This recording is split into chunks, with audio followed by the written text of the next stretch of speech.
Notre invité sur BFM Lyon, Guillaume Duchaffault, bonsoir et merci Bonsoir. d'avoir accepté notre invitation. Vous êtes le directeur général adjoint des Hospices civils de Lyon. Vous en avez l'habitude, ce n'est pas la première fois que vous venez nous voir sur ce plateau. Première question assez simple, le point évidemment sur la situation aux Hospices civils de Lyon en ce 10 août. Quelle est la tendance aujourd'hui ?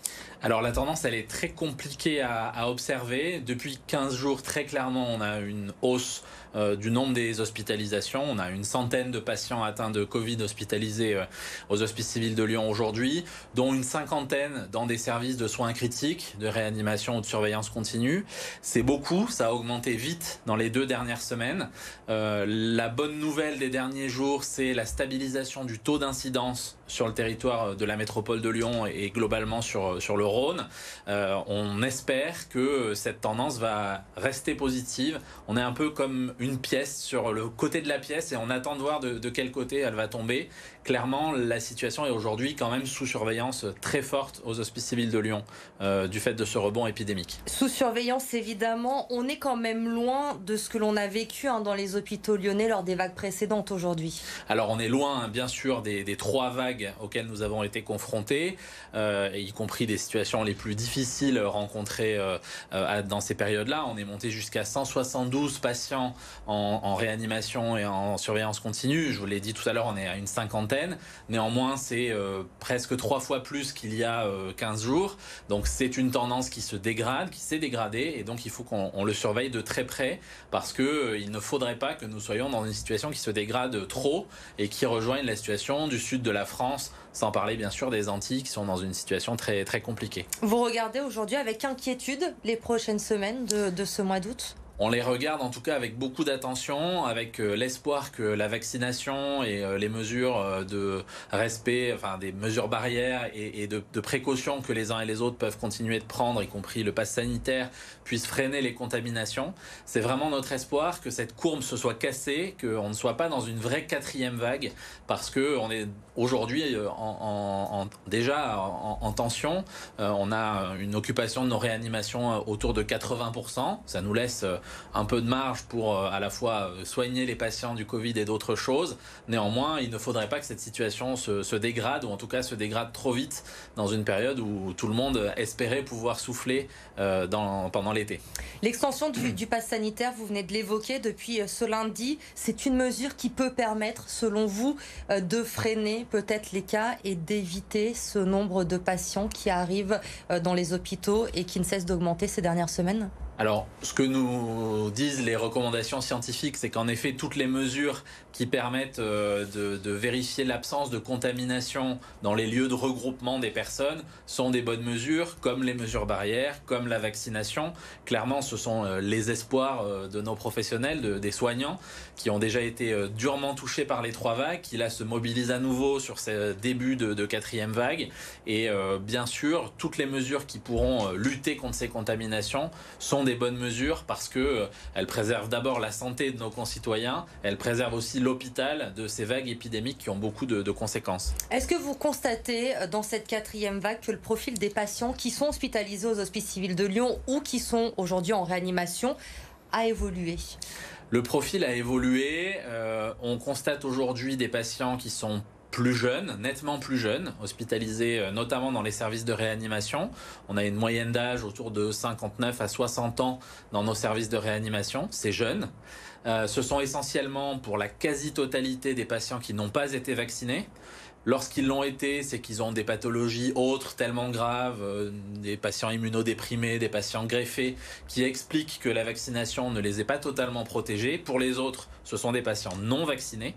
Et bien sûr, on regarde avec beaucoup d'attention ce changement du profil des patients, parce qu'il dit aussi où sont les contaminations et du coup où il faut les prévenir pour éviter que la situation ne se dégrade. La semaine dernière, vous nous disiez qu'aux Hospices civils de Lyon, c'est à peu près 80% de patients non vaccinés qui se retrouvaient en réanimation. On est toujours à peu près dans la même fourchette ? Oui, c'est un petit peu plus. Et encore une fois, donc on est autour de 82 à 85% dans nos patients de réanimation.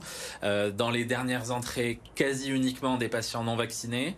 Et vraiment, j'insiste sur le fait que les 10 ou 12% qui restent, ce sont des patients qui ont d'autres maladies très très graves dans la quasi-totalité des cas qui expliquent que la vaccination n'ait pas pu les protéger assez de cette entrée en réanimation. Alors on va parler un petit peu des soignants également ce soir sur le pont depuis plus d'1 an et demi maintenant. On est en plein été, ils ont pris des vacances, ils en ont besoin. Vous arrivez malgré tout à gérer cette hausse des hospitalisations aujourd'hui aux Hospices Civils de Lyon ? Alors oui, on y arrive. Aujourd'hui, nous ne sommes pas dans une situation de plan blanc comme ça a pu être déclenché dans d'autres régions. Je vous l'ai dit, on est un peu sur le côté de la pièce et on attend de voir si on doit basculer dans ces organisations de crise.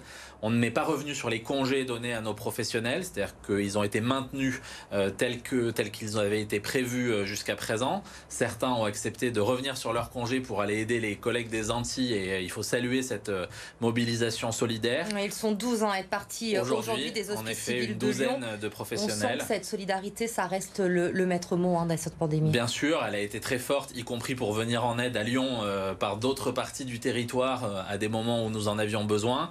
Nos professionnels ont estimé que c'était leur tour d'aller aider leurs confrères des Antilles.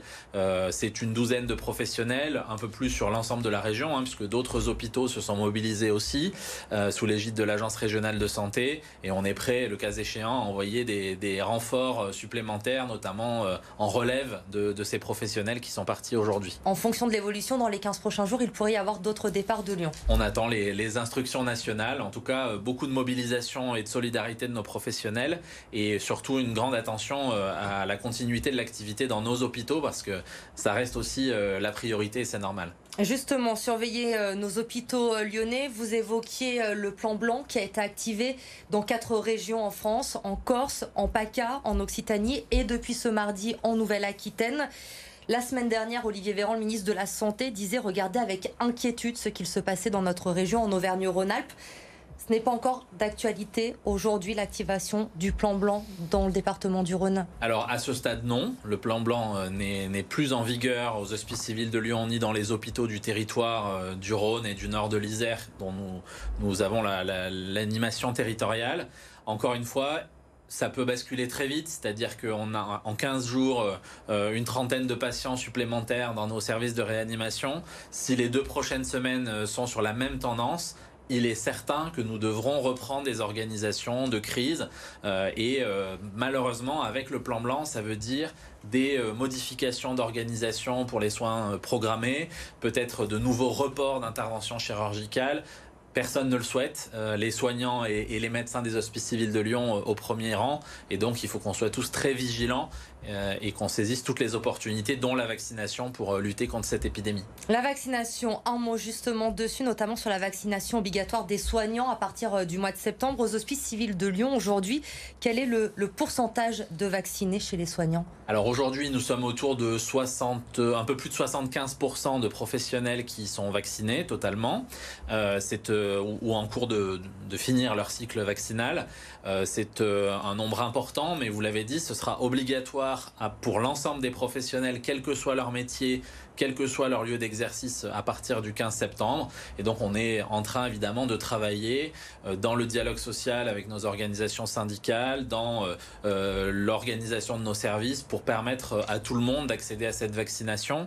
Est-ce que vous avez des soignants aujourd'hui réfractaires encore à cette vaccination qui comptent arrêter au mois de septembre pour ne pas avoir à se faire vacciner ? Alors je ne sais pas s'ils comptent arrêter. Ce que l'on nous dit, oui, c'est que certains professionnels sont réfractaires, ne souhaitent pas être vaccinés.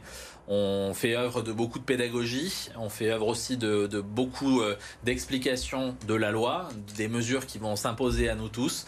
On espère convaincre tout le monde parce que c'est la meilleure manière de protéger nos patients d'abord, de protéger nos équipes et donc de permettre à l'hôpital de sortir plus vite de cette vague épidémique. Merci beaucoup Guillaume Duchaffaut d'avoir été notre invité ce soir sur BFM Lyon. Merci beaucoup, donc directeur général adjoint des Hospices Civils de Lyon.